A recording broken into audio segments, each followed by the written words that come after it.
Il Consiglio regionale della Campania ha approvato ieri, 8 luglio, a maggioranza la proposta di delibera per la richiesta di un referendum abrogativo della legge sull'autonomia differenziata.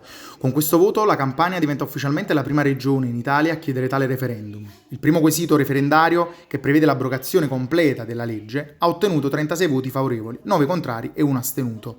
La maggioranza di centrosinistra, insieme agli esponenti del Movimento 5 Stelle e altri consiglieri del gruppo misto, ha votato compatto per il sì. Al contrario, il centrodestra, rappresentato da Fratelli d'Italia, Forza Italia e Lega, ha espresso un voto unanime per il no.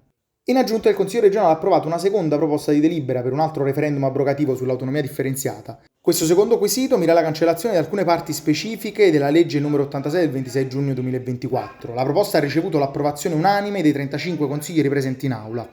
La decisione di presentare un secondo quesito nasce dalla preoccupazione che la richiesta di abrogazione totale della legge possa essere dichiarata inammissibile. In tal modo il Consiglio regionale ha voluto garantire un'alternativa efficace per opporsi alle disposizioni più controverse della legge sull'autonomia differenziata. L'approvazione di queste delibere rappresenta un passo significativo nel dibattito politico regionale e nazionale sull'autonomia differenziata, un tema che continua a suscitare forti divisioni tra le diverse forze politiche nazionali, soprattutto territoriali. Emilio Caserta, quotidiano L'Identitario.